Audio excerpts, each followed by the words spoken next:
O sofrimento sempre intrigou a humanidade, e a literatura russa ousou encarar esse mistério de frente. E o que ela revelou pode transformar a maneira como você compreende a sua própria dor.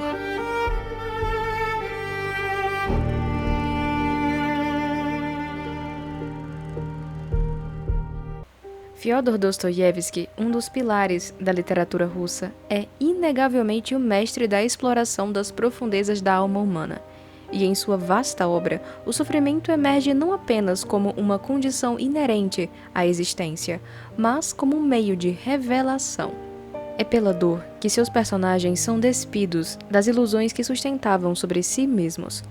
É no fracasso, na culpa e no desespero que a consciência desperta. Em romances como Crime e Castigo ou Os Irmãos Karamazov, o sofrimento não é mero castigo narrativo. É a força que rompe o orgulho, expõe a miséria moral e abre a possibilidade de redenção. Em Dostoiévski, sofrer não é simplesmente padecer, é atravessar um processo interior. Seus personagens não são transformados por teorias ou discursos, mas pelo choque brutal entre suas ideias e a realidade. Quando o homem confronta as consequências de seus próprios atos, quando já não pode se esconder atrás do orgulho ou da racionalização, algo se rompe. E é justamente nesse ponto de ruptura que nasce a possibilidade de mudança. Em Os Irmãos Karamazov, Dostoiévski transforma o sofrimento em um campo de batalha espiritual, encarnado em 3 irmãos. Dmitri o vive na desordem das paixões e na experiência amarga da culpa. Ivan, por sua vez, transforma a dor em acusação. Incapaz de conciliar a ideia de um Deus bom com a realidade em que crianças inocentes sofrem, ele se coloca diante de Deus como um juiz, por não suportar um mistério que não possa compreender, nem um sofrimento que não possa reconciliar pela razão. Já Alyosha responde de outro modo. Ele não oferece explicações nem pretende resolver o enigma da dor. Ao contrário, ele aceita que o sofrimento permanece um mistério que ultrapassa a inteligência humana. No entanto, essa aceitação não é passividade, é confiança. Em vez de se insurgir contra o limite, ele escolhe permanecer no amor e na compaixão, acreditando que a resposta ao sofrimento não está em explicá-lo, mas em atravessá-lo sem perder a confiança em Deus. A visão de Dostoiévski sobre o sofrimento não oferece ao leitor um consolo fácil ou imediato. Ela exige coragem. Sua obra nos obriga a reconhecer que a dor pode ser devastadora, mas também decisiva. Porque é diante dela que todas as máscaras caem, que o homem revela quem realmente é, ou decide quem deseja se tornar. Se em Dostoiévski o sofrimento explode em crises morais e confrontos espirituais, em Anton Tchekhov ele se manifesta de forma mais silenciosa. Em sua obra, a dor não assume uma dimensão grandiosa ou heróica. Ela surge na monotonia dos dias, na frustração dos sonhos adiados e na sensação persistente de que a vida poderia ter sido diferente. Em As Três Irmãs, esse sofrimento assume a forma de espera. A peça mostra personagens que projetam o sentido da própria vida em um acontecimento futuro. Elas acreditam que quando essa mudança acontecer, tudo finalmente ganhará forma e encontrarão felicidade, realização e plenitude. Contudo, os anos passam e enquanto esperam, a vida acontece. Amores surgem e terminam, oportunidades passam e o tempo avança silenciosamente, restando apenas a consciência dolorosa da própria imobilidade. Aqui, a dor não está em uma tragédia súbita, mas na percepção de que o tempo segue seu curso enquanto a vida permanece suspensa. Tchekhov expõe com delicadeza implacável o sofrimento que nasce da inércia, da dificuldade humana de agir, de assumir escolhas e de criar significado no presente, em vez de depositá-lo sempre no futuro.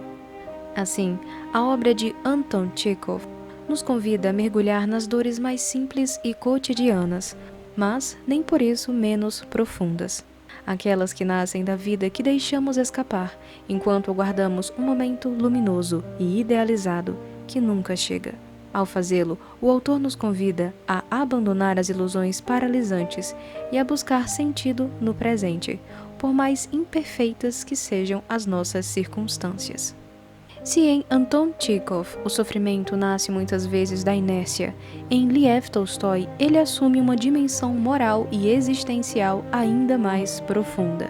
Em Tolstói, a dor é um desvendador da verdade, um catalisador que expõe a superficialidade das convenções sociais e força o indivíduo a confrontar a realidade inegável da existência e da mortalidade. Um dos exemplos mais contundentes dessa visão aparece na novela A Morte de Ivan Ilitch. A narrativa acompanha a trajetória de um homem que constrói toda a sua vida segundo aquilo que parecia socialmente correto. Uma carreira respeitável, uma vida materialmente confortável e um casamento adequado. Tudo em sua existência seguia a lógica da conveniência e da respeitabilidade. No entanto, quando uma doença grave o coloca diante da própria morte, Ivan Ilitch é forçado a encarar uma verdade inquietante, que talvez tenha vivido não segundo aquilo que realmente dá sentido à vida, mas apenas segundo as expectativas sociais. Nesse momento, o sofrimento físico passa a caminhar lado a lado com uma dor ainda mais profunda, a angústia de não ter vivido uma vida significativa. Ao longo da narrativa, porém, essa dor não permanece estéril. À medida que a morte se aproxima, Ivan começa a enxergar a própria existência com uma clareza que antes lhe escapava. As convenções sociais, que antes pareciam sólidas, revelam sua superficialidade. Os gestos automáticos da vida cotidiana mostram-se vazios. E pela primeira vez, ele reconhece seu egoísmo e a dureza com que tratou aqueles ao seu redor.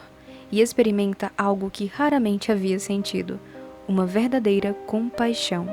Aquilo que inicialmente se apresentava como puro desespero transforma-se pouco a pouco em um processo de revelação interior.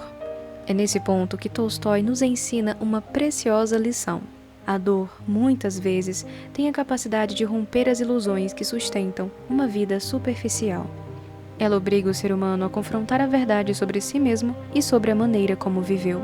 Assim, o sofrimento deixa de ser apenas um peso da existência e se torna também um meio de despertar, onde o ser humano descobre que até o último instante ainda é possível reencontrar o sentido da vida.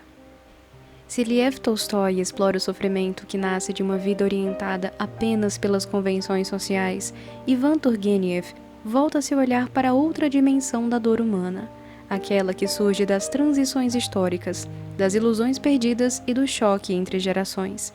Suas obras refletem o clima de inquietação intelectual da Rússia do século XIX, marcado pelo afastamento de valores tradicionais, pela ascensão do niilismo e pela melancolia existencial do chamado homem supérfluo.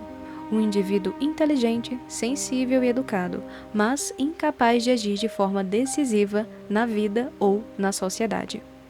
Isso se torna particularmente visível em Pais e Filhos, romance no qual Turgenev introduz uma das figuras mais emblemáticas da literatura russa, o jovem niilista Evgeny Bazarov. Bazarov rejeita tradições, autoridades e valores herdados, acreditando que apenas o conhecimento científico e a razão possuem legitimidade, chegando a desdenhar do romantismo e da arte, tratando-os como meras ilusões sentimentais. No entanto, a própria experiência de vida começa a revelar a fragilidade de suas crenças. Bazarov, que acreditava ter reduzido a existência à matéria e à razão, descobre que não consegue escapar daquilo que sua filosofia desprezava. Ele acaba se apaixonando, sofre uma rejeição e, diante da própria morte, vê ruir a segurança de suas convicções. Assim, a obra de Ivan Turgenev revela uma intuição profunda. Muitas vezes, o sofrimento humano nasce quando as ideias que acreditávamos capazes de explicar o mundo entram em choque com a experiência concreta da vida. As teorias podem oferecer a sensação de clareza e segurança, mas a realidade frequentemente resiste a certas simplificações. Diante desse choque, as certezas que pareciam sólidas começam a se desfazer, e a desilusão torna-se quase inevitável. No entanto, é justamente nesse momento que se abre a possibilidade de amadurecimento. O indivíduo começa a perceber que a realidade é maior do que qualquer sistema de ideias e que há dimensões da existência que não podem ser totalmente reduzidas à lógica ou a explicações racionais. Desse modo, a desilusão pode se tornar o início de uma abertura mais profunda para o mistério da vida e principalmente para aquilo que a transcende. No fim das contas, a literatura russa nos mostra que o sofrimento não possui uma única face. Em Fyodor Dostoiévski, ele é um caminho de confronto interior e de possível redenção. Em Anton Tchekhov, aparece na vida que se perde na espera. Em Tolstói, torna-se um caminho de revelação interior, capaz de expor a verdade sobre a própria existência. E em Ivan Turgenev, surge quando as ideias com que tentamos explicar o mundo entram em choque com a realidade da vida. O que esses autores sugerem é que a dor, embora inevitável, não precisa ser completamente estéril. Ela pode desmascarar ilusões, despertar a consciência, amadurecer o espírito e, às vezes, abrir nosso olhar para dimensões mais profundas da existência. Talvez seja por isso que essas histórias continuam a nos inquietar, porque, ao acompanhar o sofrimento de seus personagens, somos levados a refletir sobre nossa própria dor, sobre aquilo que ela fez de nós e o que nós faremos a partir dela. Se você gostou do vídeo, deixe o seu like e compartilhe com alguém que também merece ser impactado por essas obras. Inscrevam-se no canal, fiquem com Deus e até a próxima!